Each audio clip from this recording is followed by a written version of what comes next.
नमस्कार, मैं श्यामगिरी। आप देख रहे हैं टीएफडी न्यूज 24। टीएफडी न्यूज 24 में आप सभी दर्शकों का स्वागत है। 230 प्लस सांसदों के साथ इंडिया गठबंधन की तैयारी, लेकिन उस पर बाद में आएंगे।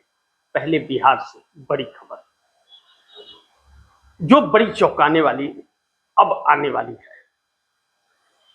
सम्राट चौधरी के सीएम बनने के बाद सम्राट चौधरी की मुसीबतें कम नहीं हो रही हैं, बल्कि मुसीबतें बड़ी तेजी से करवट लेने वाली हैं। इसलिए नहीं कि सम्राट चौधरी सीएम बने, सम्राट चौधरी नीतीश कुमार के पसंद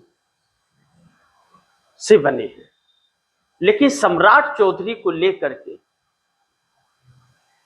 पसंद होने ना होने का जो सिलसिला है वह थमने का नाम नहीं ले रहा है। जेडीयू नीतीश कुमार के पार्टी के लोग ही पसंद नहीं कर रहे हैं और भारतीय जनता पार्टी के लोग भी पसंद नहीं कर रहे हैं।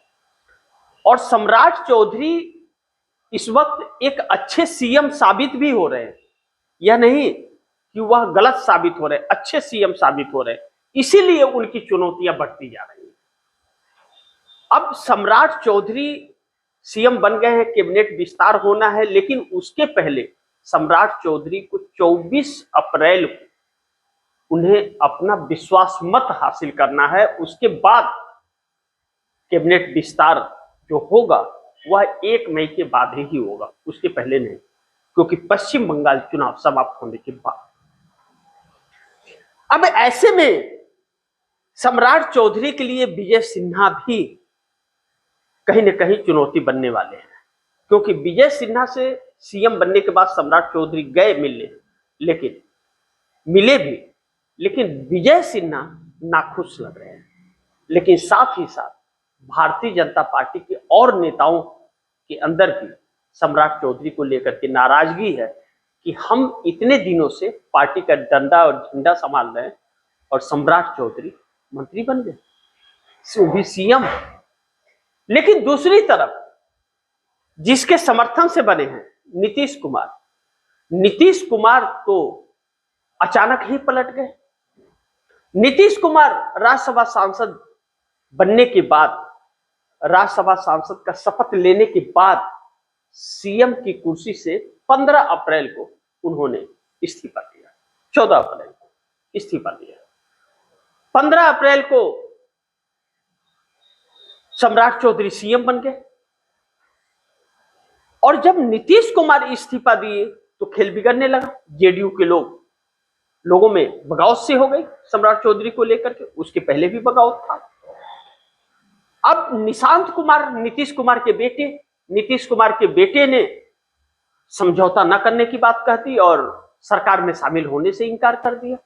लाख मनाने के बाद भी निशांत कुमार डिप्टी सीएम का पद नहीं संभाले। निशांत कुमार ने कहा कि समझौता नहीं करूंगा और ऐसी सरकार का हिस्सा भी नहीं बनूंगा जिसने हमारे पिता का अपमान किया, क्योंकि 25 से 30 फिर से नीतीश के नारे पर जब मिला था वोट, तो नीतीश कुमार को क्यों हटाया गया। बल्कि इसके विरोध में तेजस्वी यादव ने एक बयान दिया कि 25 से 30 फिर से नीतीश, और 6 महीने में हो गए फिस, ऐसे शब्दों का भी इस्तेमाल किया।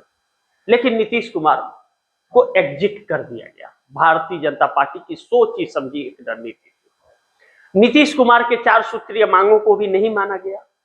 अब नीतीश कुमार हाले परेशान है। बेटे के फैसले के बाद कि समझौता नहीं करूंगा, नीतीश कुमार दिल्ली नहीं गए, जबकि 3 दिनों का विशेष सत्र 16, 17 और 18 को था। मोदी सरकार को झटका भी लगा, डीलिमिटेशन बिल गिर गया, पास नहीं हो पाया। मोदी के सपने चकनाचूर हो गए। लेकिन मोदी के सपने चकनाचूर तो इंडिया गठबंधन ने किया। अब मोदी का सपना चकनाचूर कहीं नीतीश कुमार न कर। आज बड़ी बैठक जो नीतीश कुमार की हो रही है जेडीयू की, जो बैठक 14 अप्रैल को इस्तीफा देने के पहले होना था, वह बैठक रद्द हो गया, नहीं हुआ जेडीयू का। सम्राट चौधरी सीएम बन गए। अब नीतीश कुमार ने आज जब सब नेताओं को बुलाया है पटना के अंदर, तो मीडिया को उससे दूर कर दिया गया बैठक से।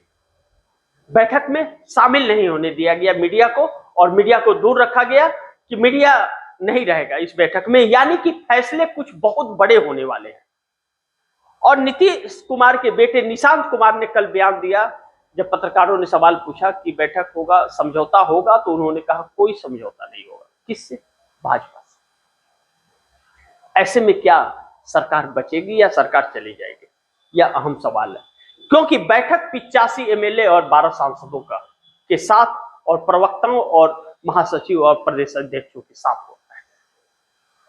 ऐसे में जो 2 डिप्टी सीएम जेडीयू के कोटे से सम्राट चौधरी सरकार में बने, विजय चौधरी और विजेंद्र यादव, यह भी नाराज है, डिप्टी सीएम बन के भी नाराज है। अब बैठक का नतीजा क्या निकलेगा? जब मीडिया को दूर किया गया है, तो अब बैठक जब देर रात खत्म होगी और आएगा जवाब, तो आप दर्शकों के सामने लेकर के आऊंगा। लेकिन नरेंद्र मोदी सरकार के लिए तो एक बड़ी मुसीबत बनती हुई नजर आ रही है, क्योंकि निशांत कुमार ने यह बयान दिया कि मैं और पापा बिहार में ही है ना, हम कहीं नहीं जा रहे। तो क्या यह मान ले नीतीश कुमार दिल्ली नहीं जा रहे? लेकिन नीतीश कुमार अब सीएम नहीं बनेंगे, यह तय है। और नीतीश कुमार सीएम नहीं बनेंगे तो नीतीश कुमार खाली हो जाएंगे, और जब खाली हो जाएंगे तो कहते हैं ना, दिमाग बहुत तेज चलता है, फिर हर चीज सोचने का वक्त रहता है। और जब सीएम की कुर्सी पे रहे तो 50 अनेकों काम रहते, तब सोचने का वक्त बहुत कम रहता है। और अब सीएम नहीं है तो मिलने वालों की तादाद भी बढ़ जाएगी। तो ऐसे में फैसले बहुत अलग तरीके के हो सकते हैं, जिसके लिए नीतीश कुमार माने जाते हैं कि नीतीश कुमार पलटीबाज है, पलटू राम है, तो पलट भी सकते हैं। समझौता नहीं करेंगे, बेटे का कहना और नीतीश कुमार का बैठक और मीडिया को दूर करना नरेंद्र मोदी के लिए बड़ी परेशान करने वाला है, क्योंकि 85 एमएलए और 12 सांसदों का फैसला आने वाला है नीतीश कुमार की इस बैठक। लेकिन नरेंद्र मोदी के लिए अब कुर्सी बड़ी मुश्किल है। पश्चिम बंगाल के अंदर नरेंद्र मोदी डिलिमिटेशन को महिला आरक्षण से जोड़ करके और लोगों को गुमराह करते हुए नजर आ रहे हैं, लेकिन सफलता हाथ आती हुई बिल्कुल नजर नहीं आ रही है। ममता बनर्जी को चुनाव हरा देंगे, यह चुनौती बहुत बड़ी है।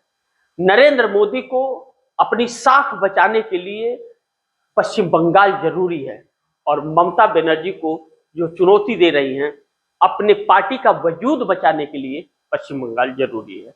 ममता बनर्जी अगर चुनाव जीत गई तो चौथी बार मुख्यमंत्री बनेगी, जो भारतीय जनता पार्टी की सरकार को उखाड़ फेंकने के लिए काफी होगा। लेकिन अगर ममता बनर्जी चुनाव हार गई तो नरेंद्र मोदी के लिए भी संकट आएगी, क्योंकि इंडिया गठबंधन और आक्रामक हो जाएगा। ऐसे में ममता बनर्जी का पश्चिम बंगाल के अलावा किसी राज्य में और जनाधार नहीं है।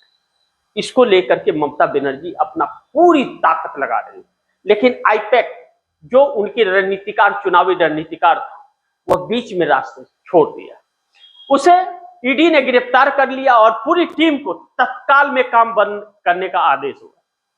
ममता बनर्जी ने उस पूरी टीम को यह कहा कि आपकी सैलरी और पेमेंट हम देंगे, आप जैसे काम कर रहे करते रहिए। अब भारतीय जनता पार्टी चुनावी प्रचार, रणनीतिकार सभी से रोक रही है, और पश्चिम बंगाल के अंदर किसी भी बूथ पर पश्चिम बंगाल का प्रशासन उसके नजदीक नहीं जा सकता है। इतने सख्त करे वो नियम किए गए। सीआरपीएफ लगाए गए हैं, वह सीआरपीएफ भारतीय जनता पार्टी के प्रचार प्रसार का काम कर रहा है, पर्चियां बांट रहा है। और जहां जहां भारतीय जनता पार्टी की सरकार है, वहां वहां से आईएएस अफसर भेजे गए हैं और पुलिस प्रशासन भेजी गई है। सोचिए कितनी बड़ी प्लानिंग भारतीय जनता पार्टी की है, और लाखों की संख्या में फर्जी वोटर के नाम जोड़े गए हैं, ऐसा बात कहा जा रहा है। ऐसे में नरेंद्र मोदी बड़ी मुसीबत में फंस गए हैं।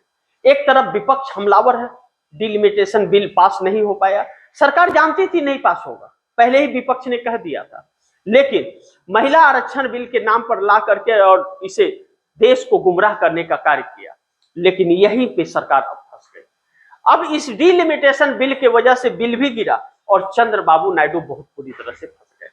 चंद्रबाबू नायडू ऐसे फंसे कि चंद्रबाबू नायडू टोल होने लगे साउथ के अंदर, आंध्रा के अंदर ही नहीं, पूरे साउथ के अंदर। एक तरह से विलेन बन गए चंद्रबाबू नायडू साउथ के नजर में। अब चंद्रबाबू नायडू को राजनीति आंध्र प्रदेश की करनी है, चंद्रबाबू नायडू को उत्तर प्रदेश और बिहार में राजनीति नहीं करनी है। और साउथ नाराज हुआ तो चंद्रबाबू नायडू की राजनीति के लिए नई संकट उत्पन्न हो जाएगी। ऐसे में चंद्रबाबू नायडू जब टोल हो रहे हैं और उनके ऊपर प्रेशर बढ़ रहा है और नरेंद्र मोदी लगातार बैकफुट पर आ रहे हैं, नरेंद्र मोदी के ऊपर अंतर्राष्ट्रीय दबाव भी आ रहा है, महंगाई बेरोजगारी का भी दबाव है और नरेंद्र मोदी परेशान है और चंद्रबाबू नायडू अब भी अगर साथ बने रहे तो चंद्रबाबू नायडू सत्ता से बाहर हो जाएंगे आने वाले दिनों में चुनाव के वक्त। ऐसे में नरेंद्र मोदी यह जानते हैं तो नरेंद्र मोदी इस देश को फिर एक बार मध्यवर्ती चुनाव में ले जाने की कोशिश कर रहे हैं, लेकिन भारतीय जनता पार्टी के ही कहे जा रहे हैं कि 49 सांसद नरेंद्र मोदी के खिलाफ इस्तीफे देने की तैयारी में। मैं नहीं जानता, इस बात का पुख्ता सबूत हमारे पास नहीं है, लेकिन यह बात बड़ी तेजी से चर्चाओं में आ रही है। यह बात तो है कि पहले भी नरेंद्र मोदी जब 17 सितंबर को 75 साल पूरा हुआ, उसके पहले 4 दर्जन तकरीबन सांसद नाराज बताए जा रहे थे और वह इस्तीफा देने के लिए तैयार थे और आरएसएस के प्रमुख मोहन भागवत ने उन्हें रोका था, लेकिन परिस्थितियां बदली और कहा गया कि 75 साल पर वह मार्गदर्शक मंडल में चले जाएंगे, लेकिन ऐसा कुछ हुआ नहीं और नरेंद्र मोदी अपना दबदबा बनाए रहे। लेकिन ईरान और अमेरिका के युद्ध के बीच जो संभावनाएं और परिस्थितियां बनी वह नरेंद्र मोदी के लिए घातक हो गई। पूरी दुनिया के अंदर नरेंद्र मोदी को कोई नहीं पूछ रहा है और ना तो इनके लोगों से बात करना चाहता है, क्योंकि एप्स्टीन में चक्री हुई टीम के लिए नई मुसीबतें खड़ी हो रही है। ईरान कह रहा है कि एप्स्टीन गिरोहों से मैं लड़ रहा हूं। ऐसे में राहुल गांधी ने डिलिमिटेशन बिल के वक्त यह बयान दिया पार्लियामेंट के अंदर की नंबर 16, उस नंबर 16 में पत्रकार भी उलझ गए, खोजी पत्रकार भी उलझ गए और सरकार भी उलझ गई कि आखिर इस नंबर 16 का मतलब क्या है। इसके 2 अर्थ निकाले गए कि एप्स्टीन फाइल के 16 पन्ने और इसके दूसरे मायने निकाले गए तेलुगु देशम पार्टी चंद्रबाबू नायडू के 16 सांसद। अब 16 सांसद वह कब तक मोदी के साथ हैं, कब साथ छोड़ देंगे या मोदी भी नहीं जानते, लेकिन मोदी यह तो जान गए कि इनके साथ धोखा बहुत जल्द होने वाला है और सत्ता भी जाने वाली है। इसलिए मध्यवर्ती चुनाव में जाने की तैयारी भी हो सकती है, लेकिन अगर मध्यवर्ती चुनाव में मोदी सरकार चली गई तो इस देश के लिए बहुत घातक होगा, क्योंकि फिर चुनाव आयोग और न्यायपालिका की मदद से कहीं ऐसा न हो 400 पार सीटें लेकर के आए, क्योंकि चुनाव आयोग उसके लिए तत्पर नरेंद्र मोदी के हर कदम के साथ कदम मिला करके चल रहा है। ऐसे में इंडिया गठबंधन के लिए भी चुनौती हो गई है कि इंडिया गठबंधन किसी तरह सत्ता परिवर्तन करके पहले व्यवस्था को बदले, और जब व्यवस्था को बदल देगा तो नरेंद्र मोदी का खेल खत्म हो जाएगा। कहते हैं ना, गेम इज ओवर, तो नरेंद्र मोदी का गेम ओवर हो जाएगा। इसी बात का डर नरेंद्र मोदी को लगातार सता रहा है। नरेंद्र मोदी को समझ नहीं आ रहा है क्या करे। नरेंद्र मोदी प्री प्लान से काम कर रहे हैं कि मध्यवर्ती चुनाव करके पूरे बहुमत की सत्ता आ जाए, 400 पार के आ जाए, कि हमारे पास संविधान बदलने की भी ताकत रहे, और वही करना चाहते हैं। नरेंद्र मोदी पूर्ण बहुमत से आकर के अमित शाह को प्रधानमंत्री बना करके खुद राष्ट्रपति की कुर्सी पर बैठना चाहते हैं कि एप्स्टीन का फाइल हो चाहे बाकी कुछ भी हो जाए, उनके ऊपर कोई भी आंच ना आए।